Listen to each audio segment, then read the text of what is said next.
With me now is Andrew Rissik, the Managing Director of Sable International. I'm Bronwyn Nielsen for Biz News TV. Andrew, thanks very much for joining me. And I want to focus in on the golden visa when it comes to Portugal and the Rebelo private equity fund. I know time is running out to capitalize on the 350,000 euros for that golden visa. Can you give me the lowdown? Hi, Bronwyn. Thanks for having me today. Yes, there is a frenetic rush at the moment going on around the Portugal Golden Visa. So maybe just to give a little bit of context, the Golden Visa program has been going since 2012 and predominantly been real estate investments. And a couple of years ago, the private equity as a category was introduced at 350,000, which was 150 less than the cheapest property option in those days. So it became quite popular. But yes, there are big changes coming at the end of this year. So the program will continue. But they're starting to be a little bit more clever about where they're directing investments. So all the prime real estate areas will be excluded. And then the other big changes, obviously around the private equity, which will be increasing from a minimum of 350 to 500,000. And that means you've got to get your application in by the end of the year. By the end of the year. So is it November or December that we are targeting here? Yeah, so it's important that it's technically by the 31st of December. So any applications that have not been submitted into the system and receipted as received by the Portuguese immigration authorities will then not qualify. So in fact, it's really, we almost at the stage in the next sort of 2 weeks where we'll probably stop taking applications because of the logistics of getting an application for a client together. Because, you know, there's lots of documentation that a client needs to collect this side before we can actually collate the full application. So I think that's a very important point, Andrew. Maybe we just focus there. So in the next 2 weeks, you're basically saying this is almost the last call if you're wanting to do the application, given the legwork from a paperwork perspective that needs to happen to reach that 31st of December deadline. Yeah, absolutely. And it's critical that people understand this, because what's going to happen, there are lots of people, I mean, every time I go onto Facebook or anywhere, I'm just seeing new Golden Visa experts, and they're all punting this because they know that there's a sense of urgency, and everyone's kind of galloping to try and get in at this rate before it goes up. Most people don't really understand the logistics. And at the moment, you know, we're hearing of clients who's taking 6 to 8 months to get an unabridged birth certificate or an unabridged marriage certificate. We can get them quicker, but yes, it is complicated. Clients need birth certificates, marriage certificates. We need police clearances.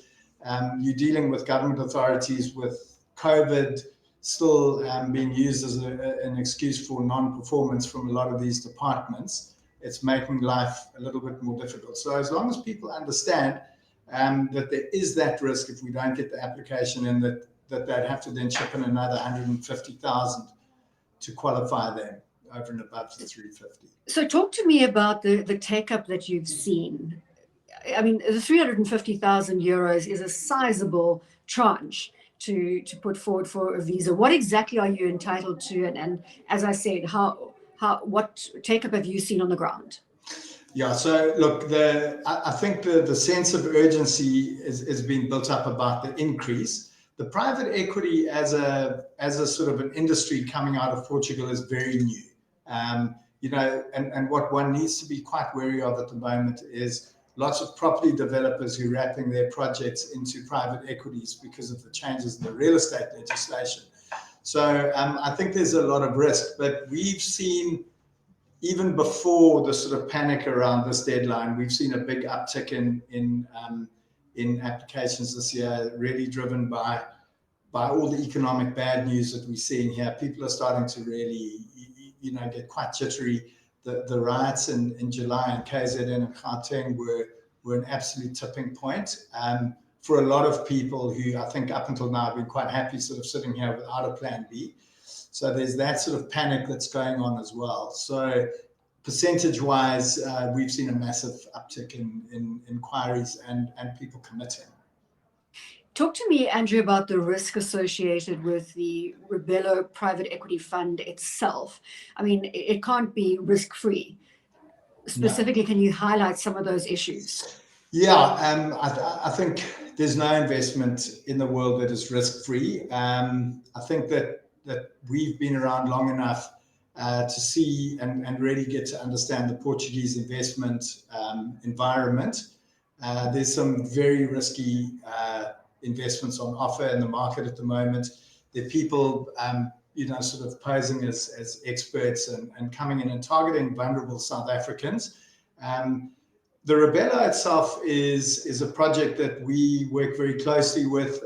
It's got a very strong real estate component. The private equity part of it is it's essentially a boutique hotel, and it's in a hotel chain called Porto Hotels.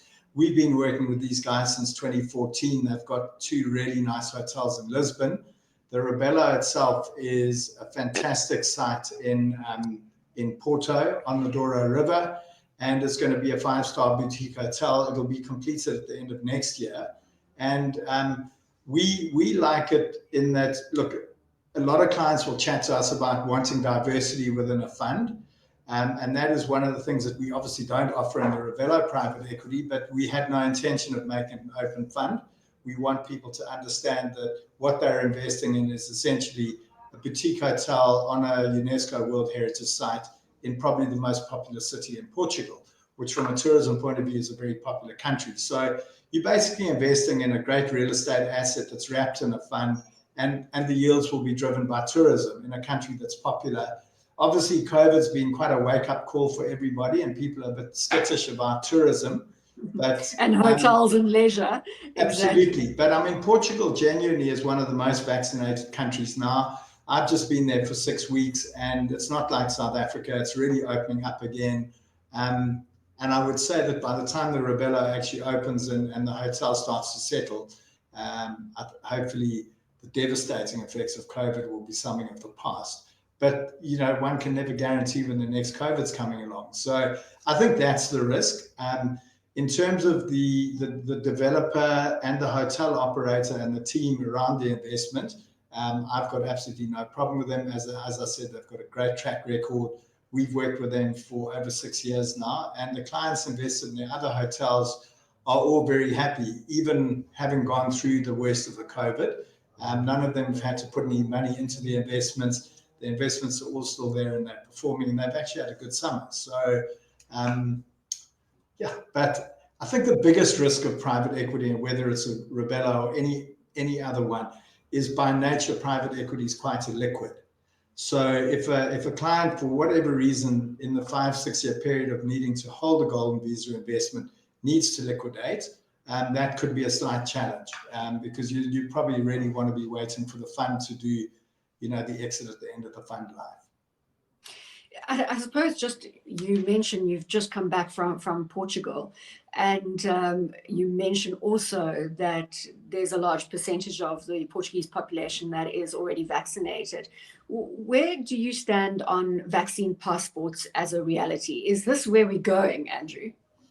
It's a difficult one because, I mean, just even in our boardroom, I think vaccinations is a bit like Brexit. You can have people who are of the same political persuasion, think very similarly, but we have very sort of opposing views on Brexit. And I think vaccine is very similar. It's a very personal thing. I was meant to be going to Malta. I hadn't been fully vaccinated when I was in Europe, and I had to cancel my trip to Malta because unless you're fully vaccinated, you can't go to Malta. So I guess the EU are pushing for a vaccine passport. It looks like it's going to become a norm. But, there are people fighting it. So I think it really is going to come down to a personal thing. But at the end of the day, you can still travel at the moment with a PCR test. Certain countries are starting to make it more and more difficult. But I suspect in the end, we're all going to need a vaccine passport. And then just coming back to the golden visa and the expiry of that deal come 31st of December, the underlying economy in Portugal. I mean, you speak of the tourism and leisure, the beautiful potential that there is in Portugal itself. But talk to me about the economy, Europe. Are you convinced that the health of the economy is sound? Look, I think when you're looking at it from a South African perspective, we're an emerging market. We've got an economy under immense pressure. It was in a disaster state before COVID even hit. So I think anything relative to us in the first world is probably a good hedge and a good bet. But I think Europe, in global terms, is not showing massive growth. But what you've got to understand about Europe is highly educated. There's lots of capital there.